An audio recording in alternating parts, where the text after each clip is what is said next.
Just like staying in shape physically, maintaining a good mental health is critical to your overall well-being. Challenges to your mental health can affect your relationships, your eating, your sleeping, and so many other facets to your life. So I sat down with clinical psychologist Dr. Barbara Tobias to get a mental health check-in.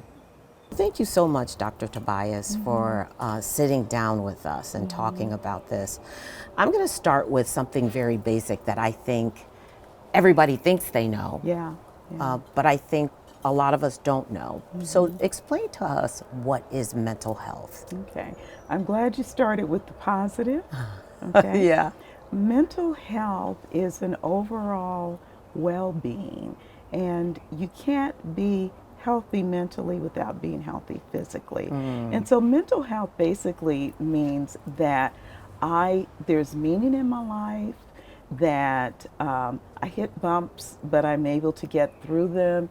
It means that I'm living a well-balanced life, that I'm able to shift from work mode to play mode, and that psychologically we see that life is good. This doesn't mean that you're always happy. It doesn't mean that. Yeah. There's a difference between joy.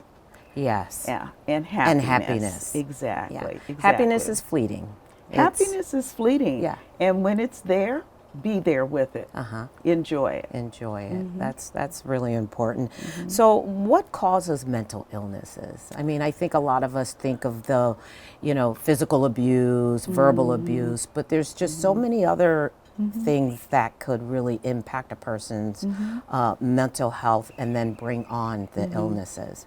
I think when I was in training for my doctorate, and we learned to do the MMPI, which is the Minnesota Multi-Personality Inventory, and you do that to diagnose people.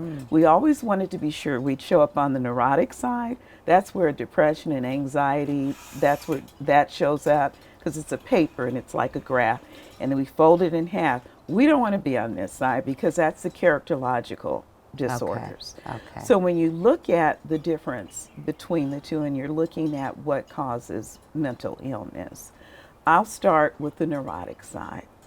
That's a depression, anxiety, just grief, grief that is you're not able to work through, process it. You're not able to do that. Anything can happen. I think particularly now because the world is tense. Yeah.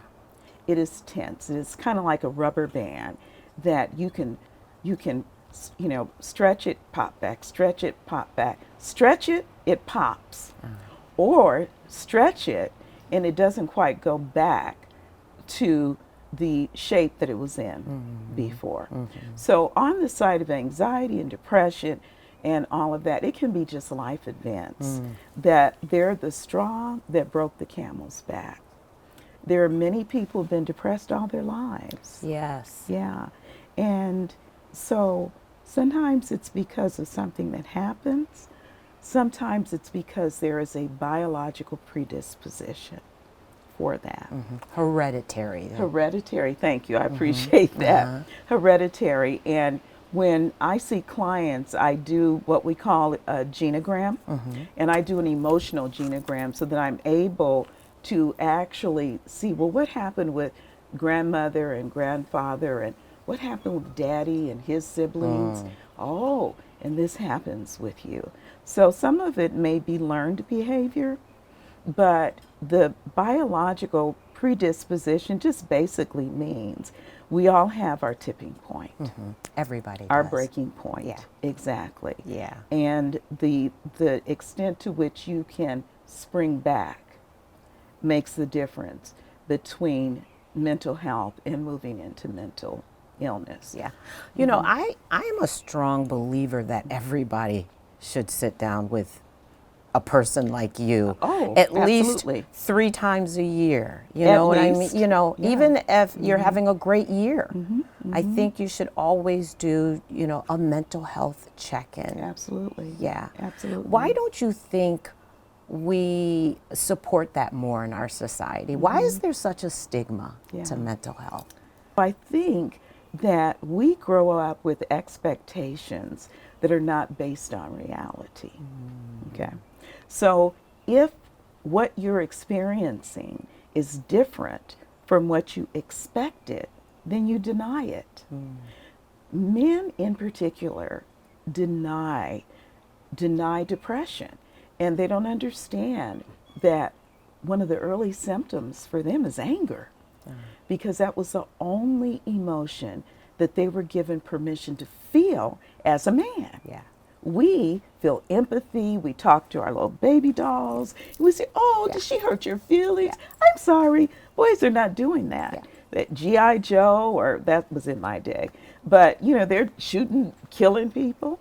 And so I think that, in fact, I know, because of all the work that I've done with men, in particular black men, men don't have the vocabulary to really articulate what they're feeling.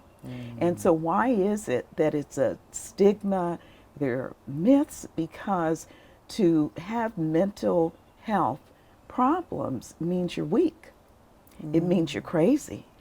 What should we do when we start to see these symptoms showing up in ourselves or in a family member or in a friend? Find someone who you feel comfortable with to say, "This is what's going on. Is that normal? This is what's going on. What should I do about that?"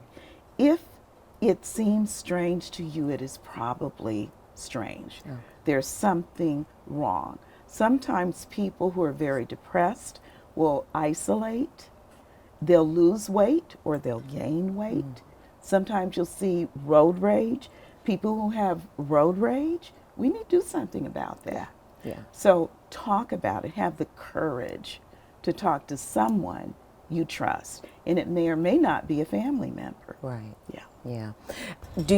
Do you recommend everybody should seek out? I think everybody needs to see somebody.